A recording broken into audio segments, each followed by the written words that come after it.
ప్రభునందు ప్రియులరా, ఈరోజు ఒక అద్భుతమైనటువంటి విషయం మనం పరిశీలిద్దాం. అదేంటంటే రోమపత్రిక 9వ అధ్యాయం 5వ వచనం ప్రకారం యేసుక్రీస్తు సర్వాధికారి అయిన దేవుడై ఉన్నాడు అన్నటువంటి విషయం ఈరోజు నేటి తెలుగు క్రైస్తవ ప్రపంచంలో మరియు ఇతర తర్జుమాలను బట్టి ఆయా భాషలలో కూడా అనేక మంది క్రైస్తవులు ఆల్మోస్ట్ యేసుక్రీస్తు సర్వాధికారి అయిన దేవుడు అన్నటువంటి విషయము చెబుతున్నారు. నిరంతరము స్తోత్రార్హుడై ఉన్నాడు అన్నటువంటి విషయం కూడా దాన్ని బట్టి నిర్ణయానికి వచ్చారు. అయితే ఈరోజు మనం దాని గురించి పరిశీలన చేద్దాం. ముందుగా క్యాథలిక్ బైబిల్లో ఎలా ఉంది ఒకసారి చూద్దాం. తెలుగు వర్షన్లో రోమీలకు రాసినటువంటి పత్రిక 9వ అధ్యాయం 5వ వచనం చదువుతున్నాను. వారు మన పితరుల వంశీయులే, క్రీస్తు మానవరీత్యా వారి జాతి వాడే. వారు అని అంటున్నాడు? ఇశ్రాయేలీయులు. కాబట్టి ఇశ్రాయేలీయుల జాతికి సంబంధించిన వాడే యేసుక్రీస్తు అని చెబుతున్నాడు ఇక్కడ పౌలు. తర్వాత సమస్తమునకు ఏలికయ్యకు దేవుడు సదా స్తుతింపబడును గాక, ఆమేన్ అని ఉంది. చూసారా ప్రియులారా, ఎంత క్లియర్గా ఉంది. సమస్తమునకు ఏలికయ్యకు దేవుడు సదా స్తుతింపబడును గాక అంటున్నాడు. అంటే దెర్ ఇస్ నో కన్ఫ్యూజన్ అనమాట. ఎంత క్లియర్గా ఇక్కడ తర్జుమా జరిగింది అని. ఎందుకంటే క్రీస్తు గురించి చెప్తూ పౌలు దేవుని స్తుతిస్తున్నాడు. పౌలు పత్రికల్లో ప్రారంభం నుండి ముగింపు వరకు కూడా ప్రారంభించేది కూడా దేవుని స్తుతిస్తూ ప్రారంభిస్తాడు, ముగింపు కూడా దేవుణ్ణి స్తుతిస్తూ ఉంటాడు. అంటే ఇక్కడ కనుక మనం ఆలోచిస్తే పౌలు పత్రికల యొక్క ఉద్దేశము తను చెప్పాలనుకున్నది పరిశుద్ధాత్మ వలన ప్రేరేపింపబడి చెప్పేటువంటి విషయాలన్నీ కూడా చాలా క్లియర్గా ఉన్నాయి. అంటే సంఘాన్ని ఎప్పుడు కూడా కన్ఫ్యూజ్ చేసేటువంటి విధంగా లేదు, బైబిల్ వ్రాయబడలేదు ఇంతకీ. అలా అది దేవుని ఉద్దేశం కాదు. అంటే బైబిల్ చదివే ప్రతి ఒక్కరికి కూడా దేవుని చిత్తం ఏంటో తెలియాలి అన్నటువంటి ఉద్దేశంతో వ్రాయబడినదే బైబిల్ మొత్తం. అయితే ఎందుకు ఈరోజు ఇన్ని వేల డినామినేషన్లుగా మారిపోవడానికి గల కారణం ఏంటంటే తర్జుమాలు, బోధలు. కనుక ఈ తర్జుమాల వల్ల ఇప్పుడు నేటి క్రైస్తవ ప్రపంచం కూడా ఏం చెప్తుంది?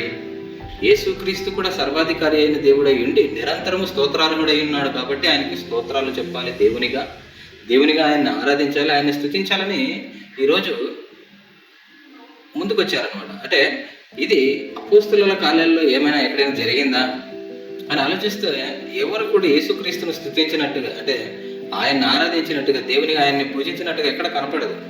కారణం ఏంటంటే దేవుడు ఒక్కడే అన్నటువంటి విషయం ఇశ్రాయేలీయులకి మంచిగా తెలుసు. అంటే ప్రపంచం అందరికంటే ఎక్కువ క్లారిటీ ఉన్నటువంటి వాళ్ళు ఎవరు అంటే ఇశ్రాయేలీయులు.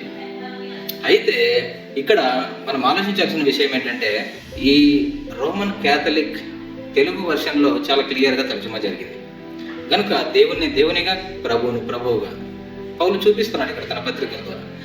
ఇప్పుడు నేను చూపిస్తున్నటువంటి వర్షన్లో వ్రాయబడినటువంటి మాటని చదువుతాం ఇంగ్లీష్లో. They are descended from the famous Hebrew ancestors, and Christ as a human being belongs to their race. May God who rules over all be praised forever. Amen అంటున్నాడు. అంటే చూసారా, అంటే యేసు ప్రభువుని ఒక అంటే మానవ జాతి వాడే అన్నటువంటి విషయం చెప్తున్నాడు అన్నమాట. ఇక్కడ అక్కడికి స్టాప్ చేసి ఇక దేవుని గురించి, అక్కడి నుంచి ఇక దేవుని గురించి చెప్తున్నాడు పౌలు. May God who rules over all be praised for ever అంటున్నాడు. యేసుక్రీస్తు వారు ఈ వచనాన్ని బట్టి నిరంతరం స్తోత్రార్హుడుగా ఉంటే ఎక్కడ భక్తులు స్తోత్రాలు చెప్పినట్టుగా ఆయన్ని దేవునిగా స్తోత్రించినట్టుగా ఎక్కడ చూస్తాం మనం బైబిల్లో? వేరే ఎవిడెన్స్ ఎక్కడా లేదు. దేవుని చిత్తానుసారంగా ఒక విషయం మనకి ఎప్పుడైతే అర్థం కాలేదో మనం వేరే వర్షన్లకు వెళ్ళి చూసుకోవాల్సినటువంటి అవసరం ఎంతైనా ఉంది. కాబట్టి ఇప్పుడు మనం ఆలోచిస్తూ ఉంటే మన చేతిలో ఉన్నటువంటి తెలుగు బైబిల్, పిఎస్ఐ బైబిల్లో యేసుక్రీస్తే సర్వాధికారి అయిన దేవుడై ఉండే నిరంతరం స్తోత్రార్హుడై ఉన్నాడు అన్నటువంటి విషయం తర్జుమా జరిగింది. ఇది వాక్యానుసారంగా ఎంతవరకు కరెక్ట్? ఆ వచనానికి ఇంకొక వచనం ఆపోజిట్గా కనిపిస్తుంది అని అన్నప్పుడు మనం అక్కడ ఎలా జాగ్రత్త పడాలి అనేటువంటి విషయాలు మనము గ్రహించాలన్నమాట. అంటే చాలా అలర్ట్గా ఉండాలి. మన విశ్వాసానికి మూలమైనటువంటి ఆత్మ సంబంధమైనటువంటి విషయాలను మనం ఏం చేయాలి? ఆత్మ సంబంధమైన విషయాలతోనే సరి చేసుకోవాలి. అంటే మనం ఏ విషయాలనైనా మన సొంత ఆలోచనల ప్రకారం లేదా మన ఉద్దేశాలను ఆల్రెడీ స్థిరపరచుకొని బైబిల్ని చదవడం ద్వారా మనము తప్పిపోయే ప్రమాదం ఉంది. కనుక మనం ఏం చేయాలి? బైబిల్ని ఆత్మ సంబంధమైనటువంటి సంగతులతో సరిపోల్చాలి. ఇప్పుడు మనం సరిపోలుస్తున్నాం.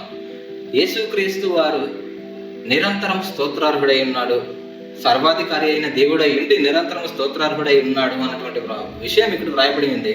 అది ఎక్కడైనా మనకు కనబడుతుందా అంటే ప్రవక్తలలో కానీ, ఇశ్రాయేలీల్లో కానీ, లేదా అపోస్తలుల ద్వారా సంఘము కానీ ఎక్కడైనా యేసు ప్రభువుని దేవునిగా స్తోత్రాలు అర్పించారా? కనపడదు. మరి ఇప్పుడు ఆత్మ సంబంధమైన సంగతులను మనం ఆత్మ సంబంధంగానే ఆలోచించాం కనుక ఇది కనబడుతుంది మనకి. అంటే ఇదేదో సంథింగ్, అంటే దేవుడు చెప్పిన దానికి ఇది కంప్లీట్గా ఆపోజిట్లో ఉంది. కాబట్టి మనం ఏం చేయాలి? ఇప్పుడు వేరే వర్షన్స్లో ఎక్కడైనా మనకి బెటర్గా కనిపిస్తుందా, ఏది సరి అయినటువంటి పదం అక్కడ జోడించాలి అన్నటువంటి విషయం మనం గ్రహించాలన్నమాట. అన్ని నామముల కన్నా, భూమి మీద మనుషులలో ఇవ్వబడిన ఏ నామము కన్నా, ఏ నామము ఉన్నా ఆ నామాలన్నిటికంటే, ఆ అధికారాలన్నిటికంటే యేసుక్రీస్తు ప్రభు నామము గొప్పదిగా దేవుడు హెచ్చించాడు, ఆయనకు అనుగ్రహించాడు. అంటే ఈ అధికారం అంతా కూడా ఒకరిని హెచ్చించాలని, ఒకరిని తగ్గించాలని ఎవరిది అధికారం? తండ్రిదే కదా. Supreme, is the supreme power. కాబట్టి దేవునితో సమానమైనటువంటి వారు ఎవరు లేరు, దేవునిని మించినటువంటి వారు ఎవరు లేరు. కాబట్టి దేవుడే అందరినీ హెచ్చించాలి. దేవుడే ఎవరినైనా హెచ్చించాలన్నా దేవుడే, ఎవరిని తగ్గించాలన్నా దేవుడే. కాబట్టి ఇక్కడ మనం చూస్తుంటే యేసు ప్రభువును అన్ని నామముల కన్నా పైనామము ఆయనకు అనుగ్రహించి హెచ్చించినది ఎవరు? దేవుడే. వాస్తవానికి సర్వాధికారి అయినటువంటి దేవుడు ఎవరు? అది కూడా తెలియాలి కదా. ఎందుకంటే ఎందును బట్టి ఈ వచనం సరైన తర్జుమా జరగలేదని చెప్పగలుగుతున్నాం. కాబట్టి లేఖనాలను, ఆత్మ సంబంధమైనటువంటి సంగతులను ఆత్మ సంబంధమైన సంగతులతో సరిచూసినప్పుడు మనకి ఈ విషయం అర్థమవుతుంది.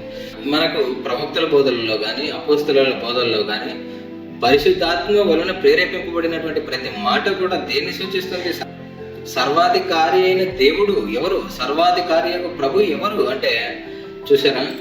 ఇప్పుడు మనం ఒకసారి ఆలోచిద్దాం. ప్రకటన గ్రంథంలోనే ఈ విషయాలన్నీ కనబడుతున్నాయి మనకి. అంటే చూసారా ఎంత క్లియర్గా ఉందో? దేవుడైన ప్రభువు సర్వాధికారి, దేవుడు నాకు ప్రభువు వేరు, సర్వాధికారి వేరు. నిరంతరం స్తోత్రార్హుడై ఉన్నాడు యేసు ప్రభు అనేటువంటి విషయం కూడా చెబుతున్నారు కదా. ఈరోజు పాటల్లో చూసినా ఏమంటే వాక్యాలు బోధించినప్పటికీ కూడా ఎక్కడ కూడా అందరూ యేసు ప్రభుని స్తుతించే వాళ్ళే, అందరూ యేసు ప్రభువుకి స్తోత్రం చెప్పించేటువంటి వాళ్ళే. కానీ తండ్రి అయిన దేవుణ్ణి యేసు ప్రభు ద్వారా ఆరాధించే వాళ్ళు ఆ ఆరాధన, ఆత్మ సంబంధమైనటువంటి ఆరాధన, అంటే తండ్రిని యథార్థంగా ఆరాధించేటువంటి ఆరాధన కనపడదు చాలా వరకు. రోమా పత్రిక 9వ అధ్యాయం 5వ వచనం కేవలం తర్జుమా లోపమే. కాబట్టి అక్కడ మనం సరిగ్గా దేవుని ఆలోచనలతో మనం సరిచేసుకుంటూ చదవగలిగితే ఆ వచనం ఇలా ఉండాలి. పితరులు వేరేవారు, శరీరమును బట్టి క్రీస్తు వేరులో పుట్టెను, సర్వాధికారి అయిన దేవుడు నిరంతరము స్తోత్రార్హుడై ఉన్నాడు, ఆమేన్ అని ఉండాలి. ఇది నాకు నేనుగా ఈ విషయాన్ని చెప్పడం లేదు.